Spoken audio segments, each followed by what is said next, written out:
ಹದಗೆಟ್ಟ ರಸ್ತೆ ವೀಕ್ಷಣೆಗೆ ತೆರಳಬೇಕಿದ್ದ ಉಸ್ತುವಾರಿ ಸಚಿವರ ದಾರಿ ತಪ್ಪಿಸಿದ ಘಟನೆ ನಡೆದಿದೆ.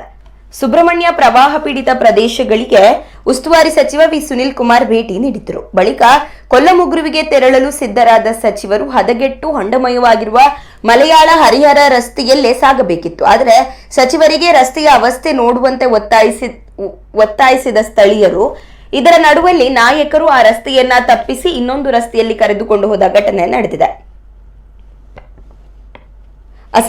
ಈ ಬಗ್ಗೆ ಅಸಮಾಧಾನ ವ್ಯಕ್ತಪಡಿಸಿದ ಗ್ರಾಮಸ್ಥರು ಸಚಿವರು ಸಂಚರಿಸುವ ರಸ್ತೆ ತಡೆದಿದ್ದು ಹರಿಹರ ಮಲಯಾಳ ರಸ್ತೆಯಲ್ಲಿ ಸಂಚರಿಸಬೇಕು ಎಂದು ಮನವಿ ಮಾಡಿಕೊಂಡಿದ್ದರು.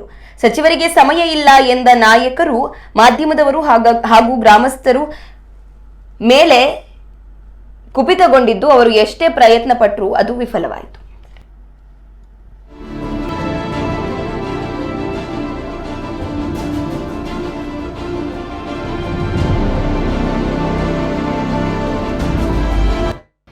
ಏನಂತ ಹೇಳಿದ್ರೆ ನೀವು ಈ ಭಾಗದ ಐನಿಕ ರಸ್ತೆ ಬಹುಕಾಲ ವರ್ಷಗಳ ನಿಮ್ಮ ಒಂದು ಬೇಡಿಕೆ ಇತ್ತು, ಅದನ್ನು ನೋಡಬೇಕನ್ನುವಂಥ ಒಂದು ಮನವಿಯನ್ನು ಅವರಿಗೆ ಮಾಡಿದ್ರು.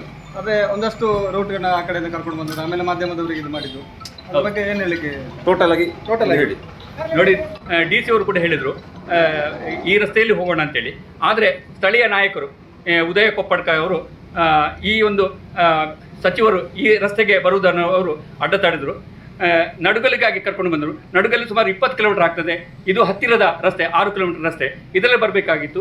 ಹಾಗೆ ನಮ್ಮ ರಸ್ತೆಯನ್ನು ನೋಡಿದಾಗಿತ್ತು. ಇದು ಸಚಿವರು ಎಲ್ಲವರಿಗೂ ಸಚಿವರು, ಅವರು ಯಾವುದೇ ಒಂದು ಪಕ್ಷಕ್ಕೆ ಸೀಮಿತವಾದಂತಹ ಸಚಿವರಲ್ಲ. ಸಚಿವರಾದ ಮೇಲೆ ಆದ ಕಾರಣ ಇವರು ರಾಜಕೀಯ ಅಂತ ಹೇಳಿದರು. BJP ನಾಯಕರು ನಾವು ರಾಜಕೀಯ ಮಾಡಲಿಕ್ಕೆ ಬರುವುದಲ್ಲ. ಇಲ್ಲಿ ಸ್ಥಳೀಯ ನಾಯಕರು ಯಾರೂ ಇರಲಿಲ್ಲ. ಆದರೆ ಸುಳ್ಯದ ನಾಯಕರು ನಮಗೆ ಆ ಭರವಸೆಯನ್ನು ಹೇಳುವ ಅಗತ್ಯವೂ ಇಲ್ಲ. ಯಾಕಂದರೆ ದಿನನಿತ್ಯ ಹೋಗುವವರು ನಾವು ನೋಡಿ ರಸ್ತೆಯನ್ನು ನಿಮಗೆ ಗೊತ್ತಿದೆ ಹೇಗಿದೆ ಅಂತ. ಆದರೆ ಸಚಿವರು ಜಸ್ಟ್ ನೋಡ್ಬೋದಿತ್ತು, ಸುಳ್ಯಕ್ಕೆ ಇದೇ ರಸ್ತೆಯಲ್ಲಿ ಹೋಗ್ಬೋದಿತ್ತಲ್ಲ. ಅವರು ರಾಜಕೀಯದ ಉದ್ದೇಶಪೂರ್ವಕವಾಗಿ ಸಚಿವರನ್ನು ಬಲಾತ್ಕಾರವಾಗಿ ಕರ್ಕೊಂಡೋದು ಇದು ನಮಗೆಲ್ಲ ಬೇಸರ ತಂದಿದೆ.